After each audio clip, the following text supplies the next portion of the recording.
যুবক তোমাকেও মাপবে আমল দিয়ে। যদি আমলওয়ালা হইতে পারি তাহলে আজকেও যুবক হইতে পারে। আমি একটা হাদিস দিতেছি, আজকেও যুবক হইতে পারে। ওই হাদিস সত্যায়িত হবে যুবকের উপরে। লাউলা শাবাবা খুশা, আল্লাহ বলেন ওই যুবকরা যদি জমিনে না থাকতো, যারা আল্লাহর ভয়ে আল্লাহর রসুলের ভয়ে নিজেকে লজ্জাপতির মতো গুটায় নিছে, ওরা যদি জমিনে না থাকতো, লাজালতুস সামা হাদিদা, আকাশ বহুত আগে লোহার, ওয়াল আরদা সাফসাফা, জমিন বহুত আগে তামার, ওয়াল আরদা রামাদা, মাটিগুলা বহুত আগে বালু, ওমা আনজালতু মিনাস সামাই কাতরা, আকাশ থেকে একটা বৃষ্টির ফোঁটা না, ওমা আম্বাততু মিনাল আরদি হাব্বা, জমিন থেকে শস্যের একটা দানা না, বাল আনজালতু আলাইহিমুল আযাবা সাব্বা, একের পর এক আযাব দিয়ে সবাইকে ধ্বংস করে দিতাম। কেননা আমি যাকে যা দিছি পাওয়ার পরে আমার থেকে দূরে সরছে, কাছে আসে। ফল তো হয়েছে কিন্তু ডাল ঝোঁকে নাই। মালালা মাল পায় আল্লাহর থেকে দূরে সরা গেছে, পদালা পদ পায় আল্লাহর থেকে সরা গেছে, আধিপত্যওয়ালা আধিপত্য পায় আল্লাহ থেকে দূরে সরা গেছে। বিসিএস ক্যাডার হইতে দেরি, আল্লাহ ভুলতে দেরি করে নাই, অথচ তাকে ব্রেন দিছে আল্লাহ। যুবক যৌবন পাইতে দেরি, আল্লাহ ভুলতে দেরি করে নাই। যুবতী যৌবন পাইতে দেরি, আল্লাহকে ভুলতে দেরি করে নাই। আল্লাহ বলে উচিত ছিল আমার কদমে থাকা, যে আল্লাহ কি দিছি ওকে। হায় যুবক, কখনো ভাবো না মনে হয়, ঠিক না? বাব্বা কোত্থেকে ভাবতা তোমাকে যদি আল্লাহ কুষ্ঠর চামড়ার এরকম আবরণ না দিত, যদি না দিত আল্লাহ, তো দুনিয়ার কেউ তার ওড়না পেঁচায়া গলায় ফাঁস নিত না। আল্লাহ গোশতের আর চামড়ার আবরণ তোমাকে এমন দিছে যে অনেক জন ওড়না গলায় পেঁচায় ঝুলা যেতে চায়, আর তুমিও দেখা বিষের বোতল ডগডগ ডগডগায় গিলতে চাও। কি দেখো, চামড়া আর গোশতের আবরণই তো, আর কি আছে? আর কি আছে? চামড়া আর গোশতের আবরণই তো। এটা দেখে তো পাগল, ঠিক না? কতজনই তো এই পর্যন্ত জান দিল। ওরে জিজ্ঞাসা করলে তুই জান কেন দিলি? হায় হায় হায় হায়, সত্য এটাই। ওই মজনুর মতোই বলবে। কেউ নাকি মজনুকে বলছিল, লাইলি তো কালো, তুই কি দেখা পাগল হইছিস? তোর চোখ দুইটা খুইলা আমারে দে, আমার দুইটা খুইলা তোর ভিতরে লাগায় লাও, তারপরে তুই দেখবি লাইলি কালো না সুন্দর। সত্য এটাই। ভাবি না কোনদিন আল্লাহ মাপবে আমল দিয়া প্রত্যেক ব্যক্তিকে। আল্লাহর কাছে কোনো পার্থক্য নাই। যদি তা না হইতো তাহলে আবু তালেবও জান্নাতে যেত। আপনি জানেন না আবু তালেব কার চাচা? আমরা তো নবীও চিনি না। আবু তালেব কার চাচা আপনি জানেন না? কার চাচা? হ্যাঁ, আরে নবীজির নাম কি? নাম বলেন, নাম মোহাম্মদুর, মোহাম্মদুর, হ্যাঁ, মোহাম্মদুর রাসূলুল্লাহ আহমদে মুজতাবা। নাম সত্য বলেন, নাইলে আবার আহমদের আগে কিন্তু আবার আরেকটা লাগায় দিবেন, ভুল করবেন। তাইলে নাম নবীজির চাচা, চিনেন নবীজিকে? হায় হায় হায়, রব্বে কাবার কসম, এই উম্মত যা পাইছে নবীজির কারণে পাইছে, নাহলে কিচ্ছু পাওয়ার যোগ্য ছিলাম না, কিচ্ছু পাওয়ার যোগ্য ছিলাম না। আমরা যা পাইছি নবীজির কারণে পাইছি, যা পাবো নবীজির কারণে পাবো। আমাদের কারণে আমরা কিচ্ছু পাই নাই, আর কিচ্ছু পাবো না। আপনারা তো ওয়াজ মাহফিল দিছেন, এই জন্য আমি শুরু ওইখান থেকে করি নাই। কেননা বাংলাদেশের স্বভাবই হলো যেখানে যান ওয়াজ মাহফিল, যেখানে যান তফসির মাহফিল। এক জায়গায় পাওয়া যায় না শানে রিসালাত, সিরাতুন নবী, শানে সাহাবা, শানে উলামা। এখন ও জাতি এগুলো চিনি না, খালি বোঝে ওয়াজ। আর আমার কাছে তো সুর নাই, ওয়াজ হবে তো হবে কোত্থেকা? ওয়াজের লেগে তো সুর লাগে, আমার তো সুরই নাই, ওয়াজ কোত্থেকা হবে? নবী তো চিনি না আমরা। নবীকে যা পাইছি আমরা সব নবীর কারণে পাইছি, যা পাবো নবীর কারণে পাবো। আপনি কি পাবেন আপনি জানেন না, কি পাইছেন এটাও তো জানি না, কি পাইছি এটাও তো জানি না। কোন উম্মত নাই নামাজ পাইছে এক ওয়াক্তের জায়গায় 2 ওয়াক্তের সওয়াব পাইছে। উলামা আমাকে বইলা দেখা, আমরা 5 ওয়াক্ত পড়ি, 50 ওয়াক্তের সওয়াব পাই। শুধু আমাদের নবীজির কারণে ছিল 50 ওয়াক্ত। বলছে আপনি না আদর করেন, উম্মতকে ভালোবাসেন, এত খাটাইবেন কি কইরা? ভালোবাসার পাত্রকে তো মানুষ খাটায় না। আমার নবীজি মনে হয় আল্লাহকে এই যুক্তি দিছেন যে আপনি তো আমার মন বলে, কিতাবি কথা না, আমার মন বলে, এটা নিয়ে আবার কেউ লেখালেখি করেন না। আমার মন বলে আপনি না উম্মতকে ভালোবাসেন, আমার উম্মতকে ভালোবাসার পাত্রকে তো বেশি খাটানো হয় না। আমার উম্মত একদিনে 50 ওয়াক্ত খাটবে, এটা আপনি কি করে সইবেন? আপনি না ভালোবাসেন, তো আল্লাহ বলে বন্ধু কমায়া দিলাম। কমাইতে কমাইতে 5 আইনা দিছে। বলছে কমায়া তো দিলেন, সওয়াব কি কমায়া দিবেন? তাহলে ভালোবাসার পরিচয় রইল কই থেকে যে সওয়াবও কমায়া দিবেন? বলছে বন্ধু পরিশ্রম কমায়া দিছি, সওয়াব কমাবো না, পড়বে 5, সওয়াব দিব 50।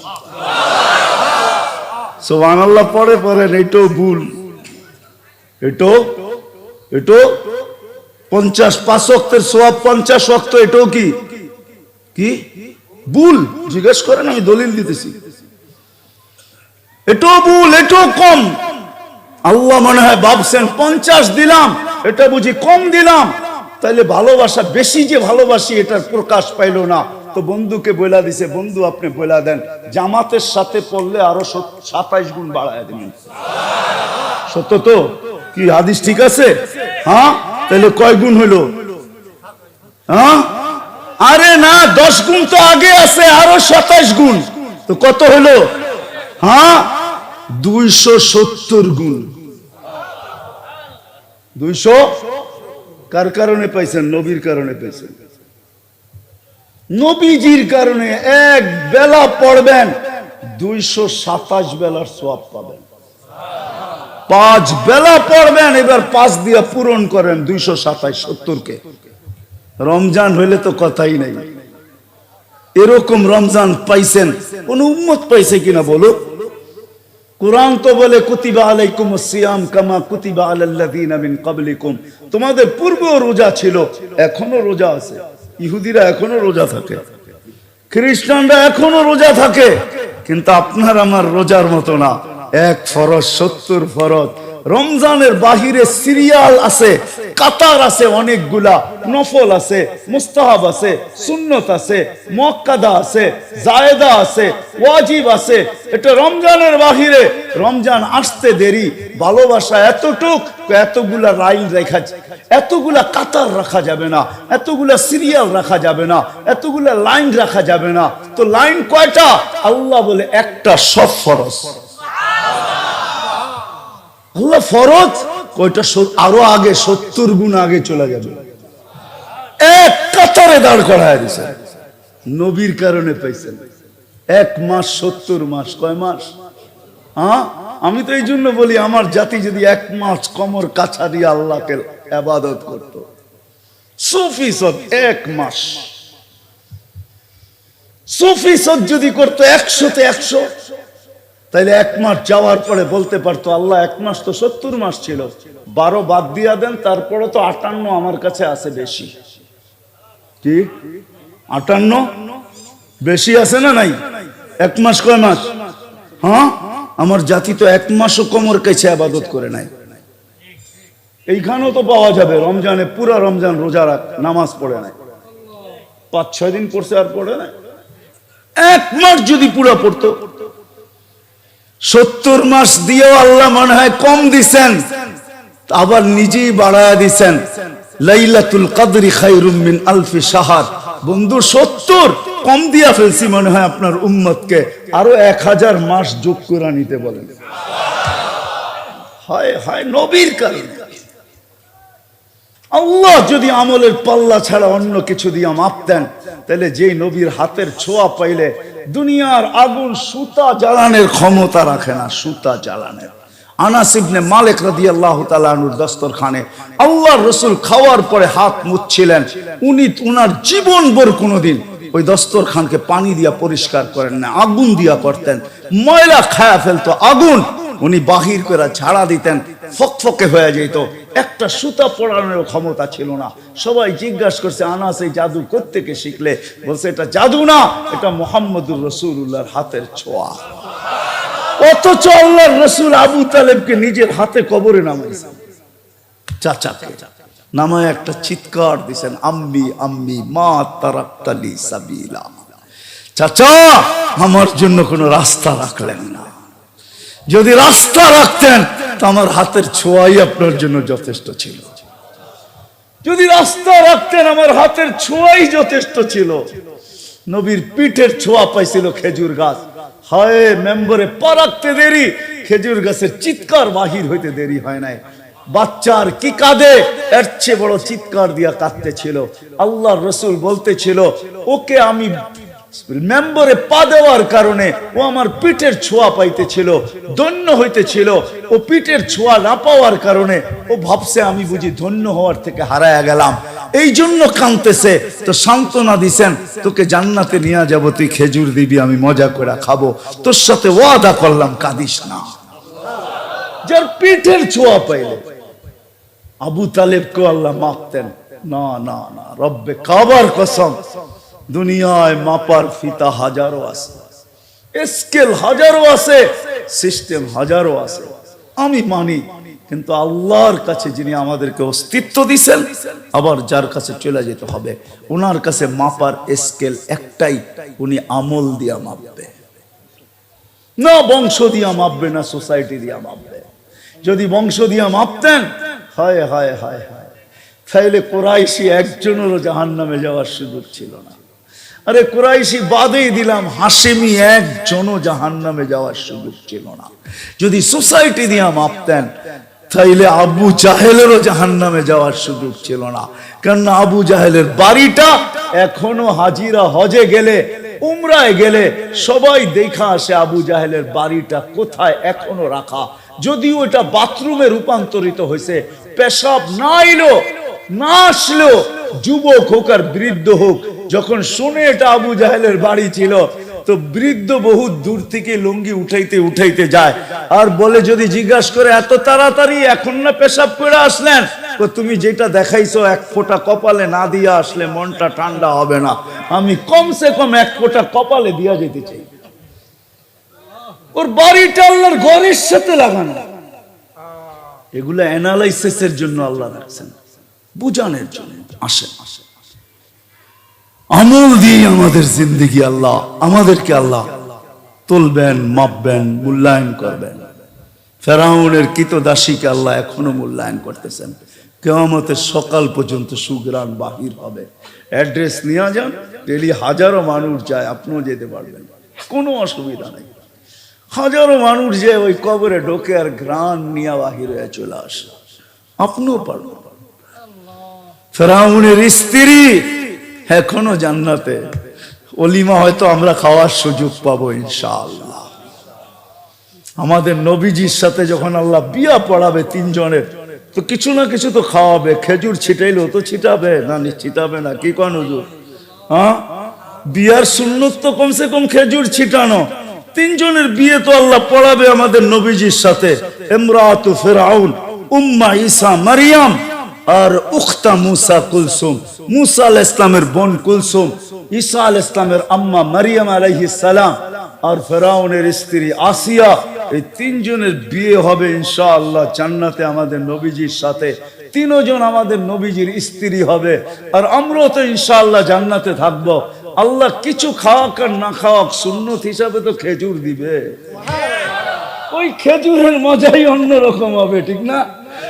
হ্যাঁ, আরে না না, কি খেজুর! হ্যাঁ, ঈসা আলাইহিস সালামের বিয়ে আল্লাহ পড়াবেন, আর 1000 দিন জান্নাতীদেরকে ওলিমা খাওয়াবে। যদি ঈসা আলাইহিস সালামেরটা 1000 দিন খাওয়ায়, তো আমাদের নবীজিরটা 1000 বৎসর খাওয়াবে। এই জন্যই একটু 60-70 বৎসর, বেশি না, পরিশ্রম বেশি না। ওলামা মানবে না আমার কথা। আমি তো বলি, এই উম্মতকে আল্লাহ দুনিয়ায় পাঠাইতে চান না, আমাদেরকে নির্বাচিত করার পরে, বাছাই করার পরে, আমরা কিন্তু বাছাইকৃত, হুয়াজ তাবাকুম, আল্লাহ আমাদেরকে বাছাই করছেন উম্মতে মুহাম্মদী হওয়ার জন্য। আল্লাহ বাছাই করার পরে জান্নাতে পাঠায়া দেওয়া দরকার ছিল, কিন্তু আল্লাহ আমাদেরকে দুনিয়ায় পাঠাইছেন কিয়ামতের দিন যেন কেউ আঙ্গুল না উঠাইতে পারে। কান্না সুহাদা আলান নাস, কিয়ামতের দিন আমরা সমস্ত উম্মতের উপরে আল্লাহর পক্ষে সাক্ষী হিসাবে আল্লাহর পাশে স্টেজে দাঁড়াবো। ওই দিন যেন কেউ না বলতে পারে এরা তো দুনিয়াই দেখে নেয়, এরা সাক্ষী দিবে তো দিবে কি করে, এরা কি করে সাক্ষী দিবে। এই জন্য আল্লাহ ছোট একটা জীবন দিয়ে আমাদেরকে 60-70 বৎসর, আবার ওইটার থেকে 2 পর্বে আল্লাহ মাফ করে দিয়েছেন। 2 পর্বে, প্রথম পর্ব হলো যতক্ষণ পর্যন্ত প্রাপ্ত বয়স্ক না হয় এই 15 বৎসর কারো হিসাবের ভিতরে আসবে না, কারো বিরুদ্ধে যাবে না, মাপ, মাসুম, নিষ্পাপ। এটা হলো প্রথম পর্ব মাপের।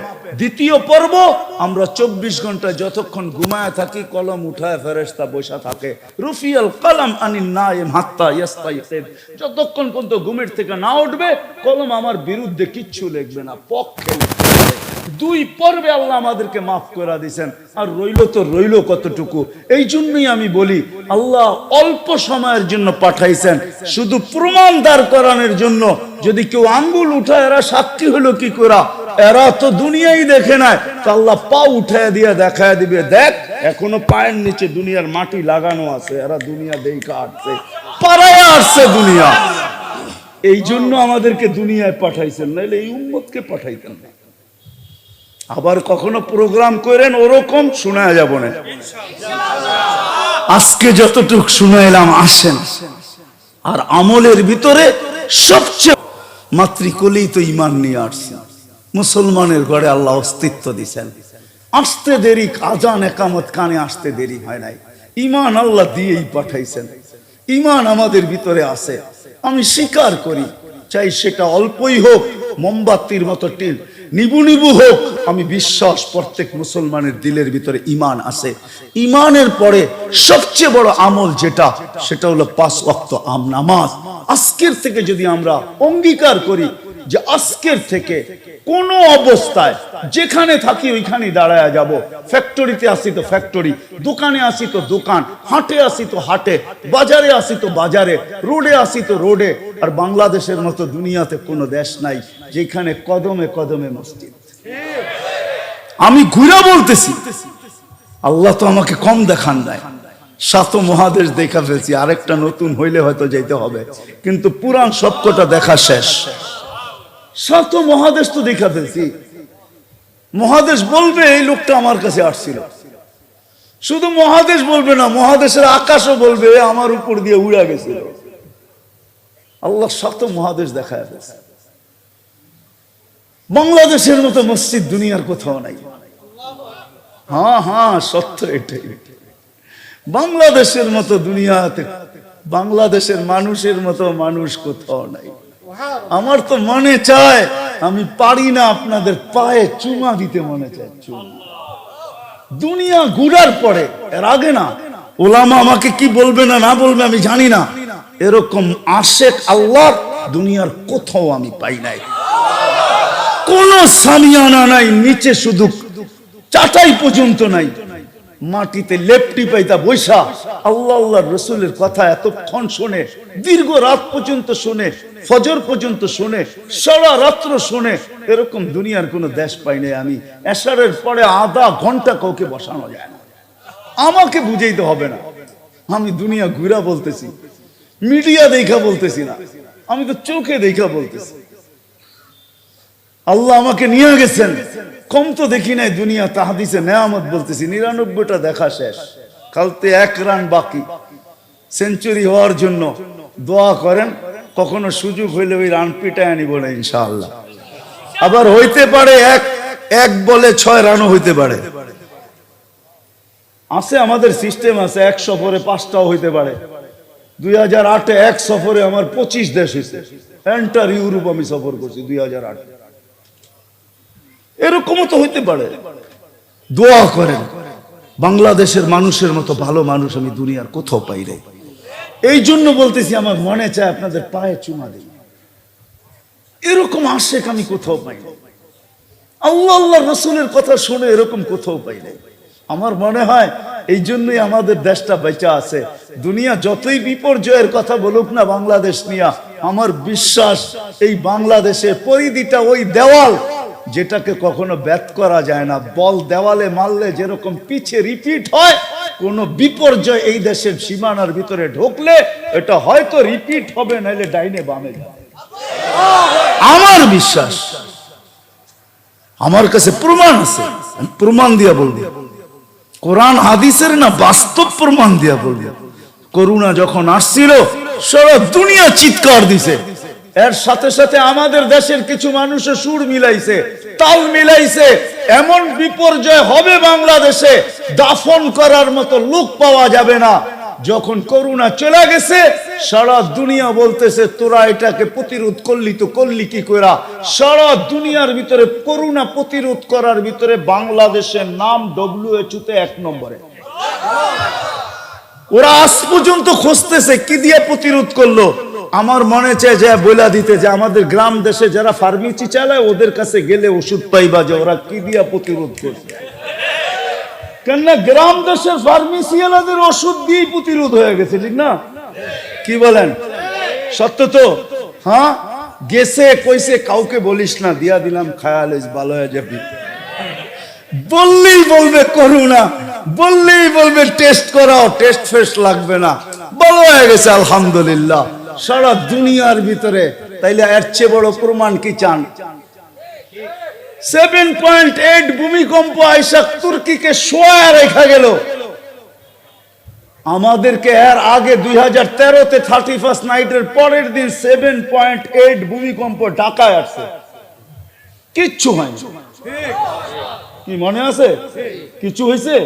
কিচ্ছু হয় নাই। একজন মারা গেছে ভুলে।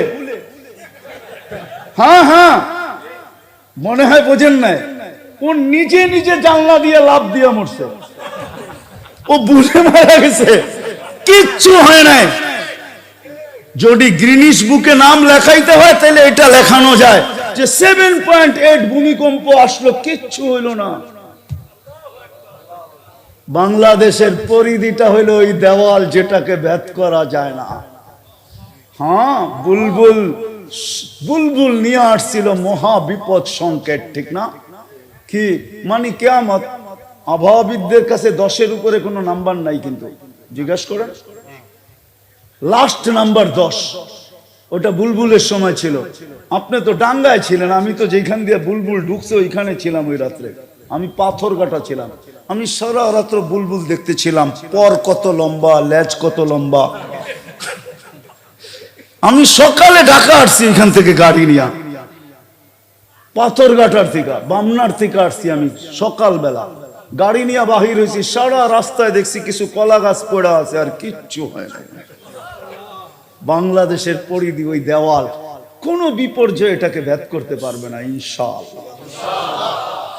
বিদায় শেষ কথা আপনাদের কাছে, আসেন আল্লাহ পাল্লা দিয়া মাপবে আমলের, আর আমলের ভিতরে সবচেয়ে বড় জিনিস সেটা 5 ওয়াক্ত নামাজ পড়বো পাক্কা ওয়াদা, কোন অবস্থায় ছাড়বো না। আল্লাহ আমাদেরকে আমল করার তৌফিক দান করেন। কেউ চলে যাইব না, কিন্তু ওমা আলাইনা ইল্লাল বালাগ।